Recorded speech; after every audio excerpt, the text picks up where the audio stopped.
Ich kann das so abartig verhocken. Hey. Sorgen wir es dem noch da. Das ist natürlich schlecht. Du. Der wird gar noch nicht so viele Kilometer haben. Ja, Fuzzi, was meinst du? Sollen wir das wieder zusammenbasteln? Wenn das eine gute Idee war, hä? Oho! Heute machen wir Fuzzi seinen Hobel. Komm, zack, zack, hol das früher mal.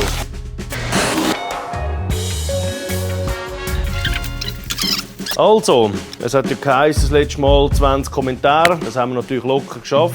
Aber auch etwas missverstanden worden. 1000 Stutz war ja das Ding, dass das langt. Jetzt haben wir ja 500 für den Hobel gezahlt. Laufen tut er, gar nicht schlecht, tönt schön, Kurbelwellenspiel ist in Ordnung, zündet tut er sauber, Bremsen hin und vorne gehen nicht, sind verklemmt. Low Budget, 1000 Stutz, weil er kann das nicht selber machen. Nehmen wir die Mühle mal auseinander. Gut, jetzt schauen wir das ganze Desaster mal an von Ihnen. Ich ahne Böses. Also, läuft auch extrem schlecht. Ich befürchte, da wird einiges los sein da rein.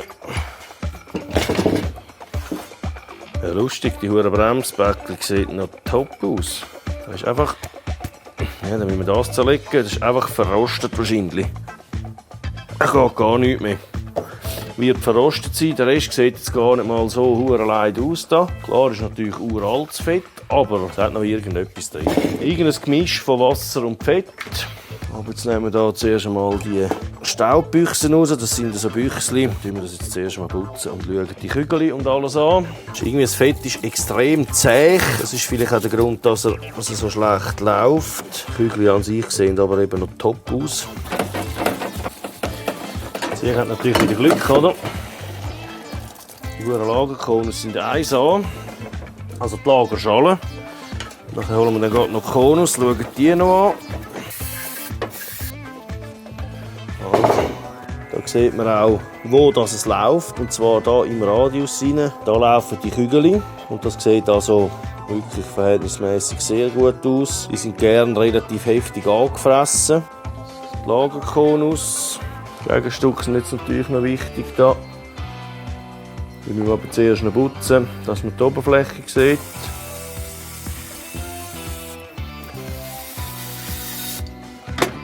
Schon wieder leer. Haha! Der wichtigste Stoff im Haus.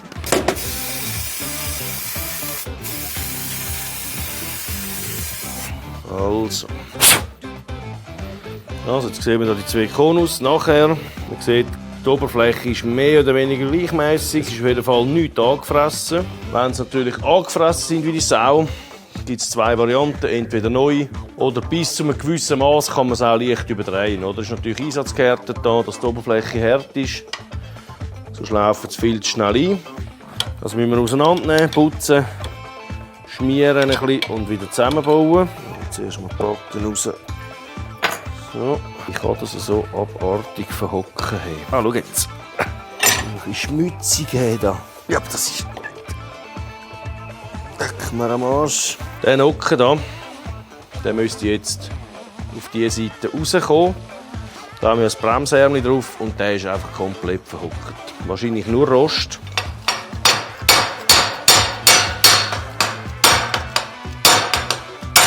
Jetzt kommt er, he? Sie heben immer noch meine Sau. Aber bis zum letzten Millimeter. Das Zäpfchen sieht jetzt auch nicht mehr goldig aus. Hat halt einfach kein Fett gesehen in den letzten 70 Jahren. Und jetzt tun wir das mal schnell an den Draht bürsten. Wieder fein, ist blank. Und jetzt machen wir das Gleiche noch mit dem Gegenstückchen. Und zwar mit einer Hohnbürste. Ein 11er, ein 10er da, schau, ein 10er da. Besorgen wir es dem noch da, ordentlich. So muss das aussehen. Ganz leichtes Spiel. Dann nehmen wir hier ein bisschen Schmutz. Da ist es natürlich schon wichtig. Da darf es natürlich da rein. Es sollte nichts einfach so umeinander schlirken natürlich. Ist natürlich schlecht, oder, wenn das Fett schmilzt. Dann hier rein den Rest einfach abputzen. Jetzt sieht man, wenn es da ganz drin ist, dann haben wir da den Abstand und die Bremsärmel kommt nur bis daher. Das heisst, das Spiel da, das müssen wir jetzt natürlich aufheben. Ah, Anlaufscheibe. Schau da, 1,8 und die andere ist 1. Dann wären wir bei 2,8. Dann hätten wir gerade noch ein Spiel. Es läuft sauber, fast spielfrei. Jetzt machen wir noch Folgendes. Sehen Sie da, das Ganze ist ein bisschen glänzig. Oder? Wenn man jetzt natürlich den hier macht, dann tut man einfach decken und alles runden. Ist natürlich nicht optimal. Also das heisst, wir nehmen hier ein Schleifblatt, das ich habe es jetzt angeschraubt auf den Tisch und ziehen das so möglichst gerade ab. Und dann sieht man gerade den Unterschied. Es wird dann wieder so matt und man merkt auch gerade, es ist nie mehr so. Es wird gerade wieder viel griffiger. Und jetzt mache ich ihm hier 4 Schlitzchen, einfach, dass der Bremsstab ein bisschen fort. Einfach, weil die glatten Stellen soll es nicht mehr so geben, wie wir jetzt vorgesehen haben. Mein Schleifpapier brauche ich aber gleich noch. Das haben wir jetzt mal vorbereitet. Jetzt tun wir hier einfach auch schnell ganz leicht die Oberfläche ein bisschen anrauen. Also anrauen, ich meine, das ist ein 120er. Einfach so ganz fein überschleifen. Wenn die Oberfläche hier rein, wenn die natürlich aussieht wie eine Berg- und Talfahrt, dann ist natürlich schlecht. Man sieht jetzt aber da, also die Bremstrommel ist noch sehr gut im Schuss. Jetzt tun wir das ganze Zeug entfetten, machen die Lager rein und dann bauen wir das ganze Zeug wieder ein. Let's fucking go!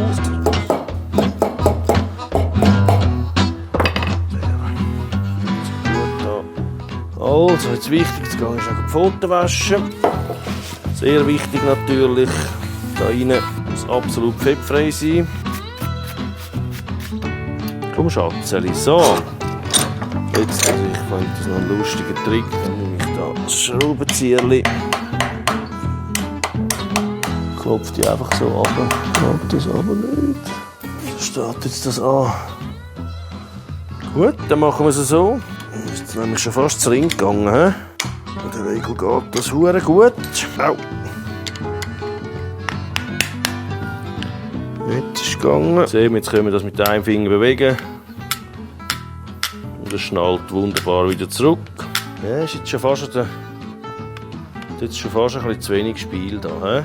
Das heisst, Millimeter nehmen wir raus. Bleibt nur die Anlaufscheibe drin, haben wir sicher ein bisschen Spiel. Ja, jetzt hat sich die hure Bremsbacken geputzt. Das ist natürlich schlecht. Jetzt schauen wir mal. Sind jetzt das auch eben die seltenen. Das sind auch die mit dem Ring. Das wäre jetzt die richtige Aufnahme da. Aber der falsche Durchmesser. Das sind dann aber die mit dem grösseren. Das habe ich nicht. Das sind alles auch andere, also von denen habe ich keine. 90. Also jetzt müssen wir da schnell schauen, ob wir das bestellen können. 90. Die Bremsbacken sind jetzt bestellt. Machen wir jetzt ein Hinterrad. Ja, natürlich eine uralte Hurenkette. Da machen wir dann noch eine neue her. Voll verhockt das Ding. So, Madde. Höchste Zeit, um da neu zu montieren. Ja, man hat hier mal ein bisschen zu wenig Hände. Ja, das ist auch alles verhockt. Sieht zwar nicht so tragisch aus wie vorne. Draußen. Also, machen wir denselben Spass noch mit dem.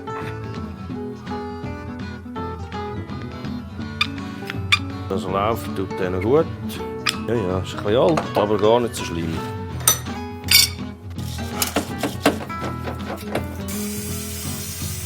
Dann schauen wir das mal an. Sieht aber noch super aus. Das sind 1/4 Zoll Kügel, also mit 635.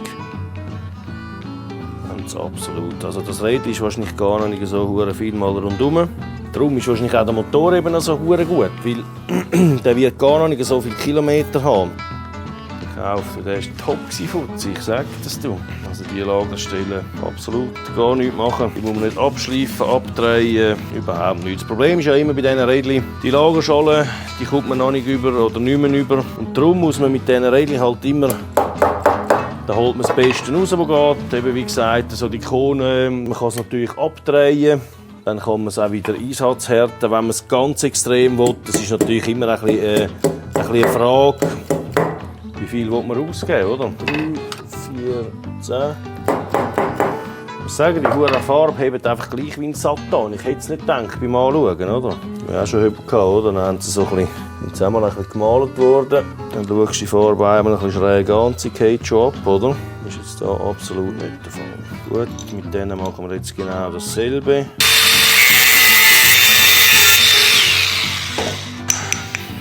Als festhaltige Bremse. Als festhaltige Bremsbeläge schlitzen ist immer gut. Da mache ich natürlich zum Teil Rädchen auf, die sind wirklich richtig übel eingelaufen, wo man sich dann nachher nicht mehr fragen muss, wieso das Ding nicht mehr bremst. Aber da bin ich jetzt ehrlich gesagt guter Dinge, dass wir das wieder auf einigermaßen anständige Bremsleistung bringen. Da sieht man jetzt, das ist irgendwie eine ganz andere Story. Da funktioniert es jetzt. So, knallt schön zurück. Das ist jetzt aber garantiert auch ein Bastel. Wenn man da so einen Sprengling drauf hat, dann ist es ein Achs vom Rücktritt. Da sieht man auch, der Konus ist abgeschliffen worden. Darum hat man da nur noch so eine hauchdünne Aufnahme. Man sieht die Schleifspuren. Das ist ja so Standard. Also da hat man irgendetwas gemacht, weil es nicht gepasst hat. Ja, Fuzzi, was meinst du? Sollen wir das wieder zusammenbasteln oder schauen, was da wirklich hier kommt? Ja, nein, einen Unterschied macht es nicht. Wenn da man sieht, wo die Kugeln laufen, also das stimmt, das passt alles genau, oder? Noch lustig. Ein guter Bastel. So. Ja, das Arbeiten geil. Auch die Konus wieder, die sehen aus, wie wenn die sich nur extrem kurz im Einsatz gewesen wären, oder? So, Alubacken. Jetzt müssen wir das natürlich tüpfen, dass das möglichst wenig Spiel hat und perfekt läuft, oder? Das ist eben geil. Wenn das Zeug eben angefressen ist und die Kügel nicht mehr gut sind und so Zeug, dann laufen es streng, wenn man das null Spiel hat. Und sobald man halt dann ein bisschen gibt, dann merkt man, dass das Zeug lödelt und erst dann läuft es rein. Das ist jetzt aber absolut nicht der Fall. Können wir anziehen. So, hui. Aha. Ja, das erklärt jetzt auch gerade, wieso dass die Schutzbleche so geknickt sind. Da. Weil die Schutzblechstreben, die gehören nämlich daher. Beim Vorderrad geht, dass das Schutzblechstreben natürlich auf der Achse sind, oder? Aber beim Hinterrad darf das natürlich nicht sein, weil man tut ja da verstellen und nachher verbeugt man die Stängel. Ha. Das war nämlich hier drunter. Führt natürlich auch nicht dorthin, aber es sieht sehr robust aus. Das hier, da muss ich natürlich auch noch einfahren. So, Hüterli. Aha, der ist verbogen. Der ist ein bisschen krumm. Oh, das ist auch ganz etwas Schönes. Schau mal. Weil man sieht jetzt hier, es bremst vorher. Wir haben jetzt so viel hintergezogen, aber es stört gleich. Und wie ihr vielleicht schon gesehen habt, ganz ein kleines Holzhakenschräubchen ist da drin, anstatt der Splinte. Das tun wir natürlich auch gerade noch ersetzen. Wenn wir schon an der Bremsgeschichte dran sind. Da. Im dümmsten Fall bricht das natürlich jetzt, weil es nur Alu ist. Aber dieses Risiko müssen wir eingehen. So. Nichts passiert, das sieht man jetzt auch. Wenn man den komplett restaurieren würde, müsste man das natürlich auswechseln, weil es hat schon relativ viel Spiel da drin, oder? Lobatschen. Schnapp, schnapp.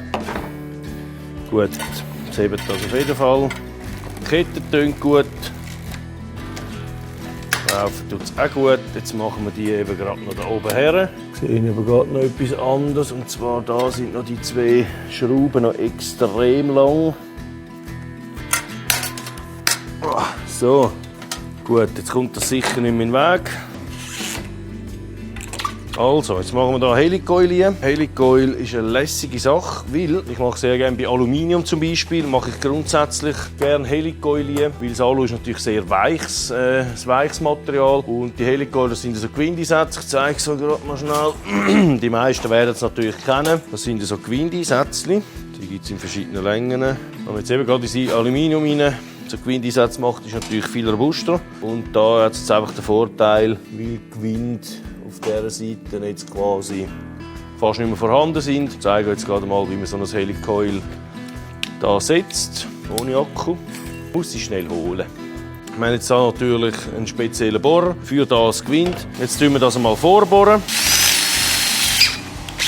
Ein Hund. Jetzt. Dann tun wir mit dem Spezialgewindbohrer da. Da kann man natürlich nicht irgendeinen nehmen. Das ist natürlich genau der von diesen Gewindeinsätzen. Dann wir das Gewind schneiden. Und dann können wir hier so einen Einsatz nehmen und so einen Helicoil-Einsatz hier verschrauben. Jetzt hier schauen wir, dass der Anfang des Quint natürlich gerade so mehr oder weniger bündig ist. Ich gehe einmal lieber noch eine halbe Umdrehung weiter hinten, dass er sicher drin ist. Das ist natürlich zum Einschrauben braucht man das kleine Schwänzchen, das es hier hat. Und das stoße ich jetzt noch ab mit dem Stösseli da. Zack. Das machen wir jetzt auf der anderen Seite auch gerade noch. Jetzt haben wir hier wunderbare M6-Gewinde drin. Jetzt können wir die Schutzblechstrebel hier anschrauben, wie wenn noch nie etwas war. So. Gut, jetzt ist natürlich hier ein kleines Seich. Die Bremsbacke ist gerissen, die eine. Darum haben wir ja neu bestellt. Der 7er Aufnahme. Der Zapfen hier würde natürlich passen auf das. Aber lustigerweise stimmt der Abstand nicht. Das heisst, die Bremsbacke ist nicht mittig von der Nabe. Das ist also komplett etwas anderes, oder? Das ist halt eine 50er-Jahre-Nabe. Und jetzt machen wir Folgendes.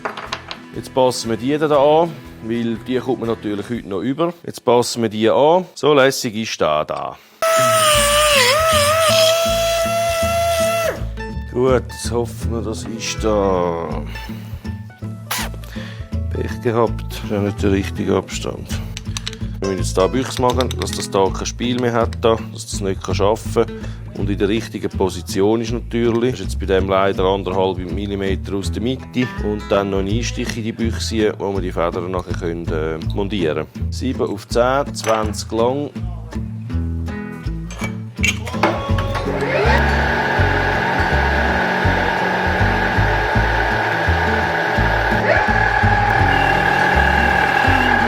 Das ist der Einschnitt fürs Federli. 20 Mal. Ja, das ist jetzt natürlich noch schwierig, aber 6,5.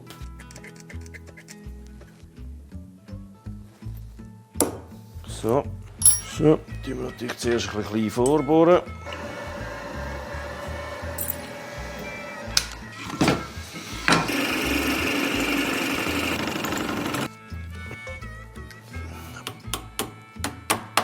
Jetzt haben wir hier so ein Büchsli, die Aufnahme für diese Federn. Und jetzt kann er dann natürlich immer die Backe hier verwenden, weil die kommt man ja auch über, oder? So, jetzt schauen wir schnell, ob das hier passt. Wenn es hier passt, ist natürlich traumhaft. Ja, ist halt immer, wenn man das Zeug nicht mehr überkommt, da muss man halt einfach etwas machen, dass es passt. Auch wenn es jetzt ein bisschen gewastelt ist zwischendurch, aber das ist ja mal offen, oder? Das ist mal offen. So.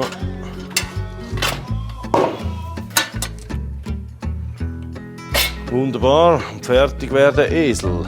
Fast. Die Huren Griff müssen wir ja noch tauschen. Da, sehe ich gerade.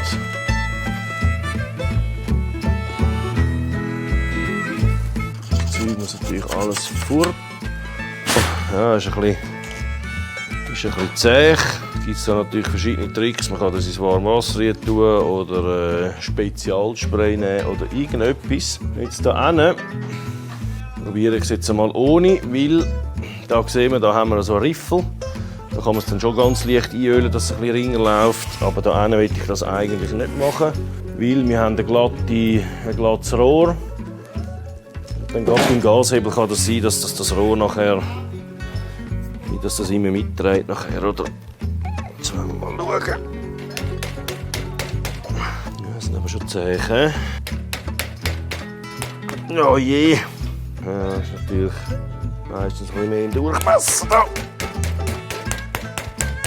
Oh je, oh je. Also, ob das eine gute Idee war. Bei diesen alten Griffen sind natürlich die Durchmesser da. Die sind normalerweise 24. Bei diesen alten Griffen sind es, glaube ich, 25 oder sogar noch mehr.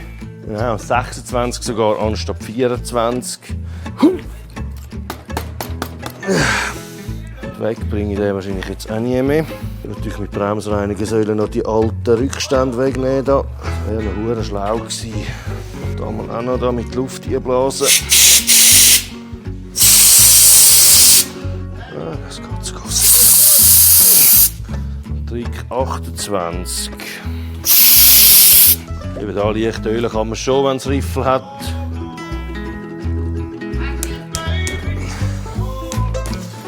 So ring ich das eigentlich, oder? Wunderbar. Der Bremscheck. Was natürlich wichtig ist, vorne haben wir jetzt neue Bremsbacken drin. Das heisst, da stimmt der Durchmesser wahrscheinlich noch nicht genau. Das geht jetzt ein paar hundert Kilometer, bis die wirklich schön eingefahren sind. Aber testen jetzt das mal schnell. Hey! Oho!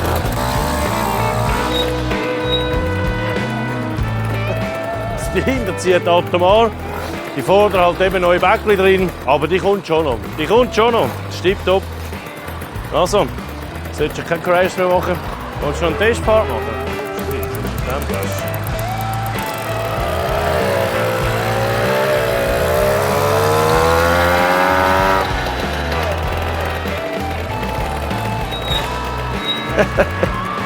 Und jetzt ist das ganze Gerät einmal fahrbar. Jetzt kann man mal ein bisschen rumgurken und dann schauen, wie es natürlich gefällt und ob man sonst noch mehr machen will. Das Kind wird Vorrang haben, aber wir werden es sehen. Ich würde sagen, wünsche ich euch noch einen schönen Tag. Bald wieder.